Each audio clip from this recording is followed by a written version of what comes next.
আসসালামু আলাইকুম সবাইকে, আশা করছি আপনারা সকলে অনেক ভালো আছেন। আপনাদের সাথে আছি আমি আলহামদুলিল্লাহ। আজকে আমরা আছি হলহলিয়া ব্রিজ। তো বেশি সময় নষ্ট না করে চলুন শুরু করা যাক আজকের ভিডিওটি।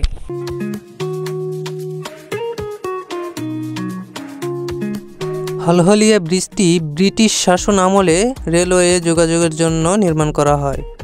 বর্তমানে যোগাযোগের অন্যতম অবদান রাখছে এই ব্রিজটি।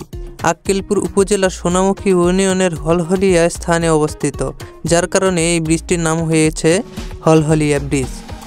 তবে বিশেষ করে ঈদে ট্রেনের ছাদে ভ্রমণকারী যাত্রীরা এই ব্রিজে আঘাত পেয়ে দুর্ঘটনার শিকার হয়। অবশেষে আমরা হলহলিয়া ব্রিজে এসে পড়েছি।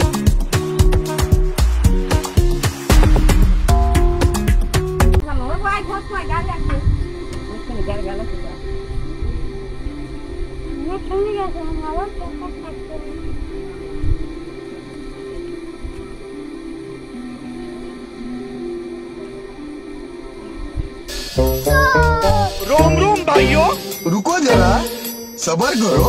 शाबाश बेटा।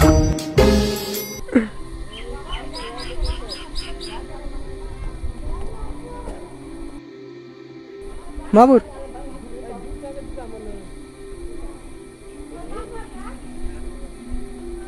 এই ওনারা বলতেছিল 2 দিন আগে দুজন মারা গেছে। এটা শুনে তো আমার হাত পায়ের রক্ত ঠান্ডা হয়ে যাচ্ছিল। ভাবছিলাম মাহাবুর ঘুরে আসলে ফোনটা ওর হাতে দিয়ে আমি গিয়ে ঘুরে আসব, কিন্তু কথাটি শোনার পর আর সাহস হলো না ওইখানে যাবার জন্য। তারপরে ওনারা বলতেছিল যে গাড়ি খুব তাড়াতাড়ি আসার সম্ভাবনা আছে, সে কারণে আর গেলাম না। 2 দিন আগে কয়দিন আগে মানুষ মারছে? 2 দিন আগে। তারপর আশেপাশে তাকাতেই চোখে পড়ল এখানে একটি সাইনবোর্ড, যেখানে লেখা ছিল দয়া করে 2 পাশে দেখে রেল লাইন পার হন। এই জায়গায় অ্যাক্সিডেন্টে আমার ভাইকে হারিয়েছি।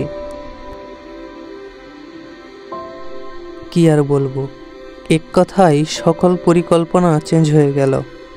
একটি দুর্ঘটনা সারা জীবনের কান্না। আমাদের আশেপাশের অনেকেই এসেছে এই জায়গায় ঘুরতে। আসলে জায়গাটি অপরূপ সুন্দর। তাদের মুখ থেকে শুনেই আজকে আমরা এই হলহলিয়া ব্রিজে এসেছিলাম। তবে এক পলকেই যেন সকল কিছু পাল্টে গেল। যেখানে দুর্ঘটনা সেখানে না যাওয়াটাই ভালো। বাংলাদেশে অসংখ্য জায়গা রয়েছে যেখানে অনেক সুন্দর পরিবেশ রয়েছে, প্রয়োজনে সেখানে যাবে। আর এইখানে রাস্তা পার হতে হয় রেলের উপর দিয়ে, কিন্তু রাস্তায় নাই কোনো ট্রেন আসার সাবধানতা, নেই কোনো রেল গেট বা সিগন্যাল। আমার পক্ষে ঘোরাফেরার জন্য এই জায়গায় না যাওয়াটাই উত্তম। এখানের মানুষ নিরুপায় হয়ে এই জায়গা দিয়ে পারাপার করে, আর আমরা আসছি আনন্দ করতে। এটা আমাদের ভুল ছিল। আশা করছি আপনারা কেউ এখানে আসবেন না। মিষ্টি কুমড়োর একটি গাড়ি উঠতে পারছিল না, তাই কয়েকজন মিলে এই গাড়িটিকে উঠিয়ে দিলাম।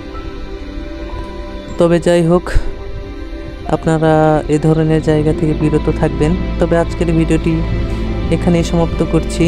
দেখা হবে পরবর্তী কোনো নতুন ভিডিওতে। সকলে সুস্বাস্থ্য কামনা করে আজকের ভিডিওটি এখানেই সমাপ্ত করছি। আল্লাহ হাফেজ।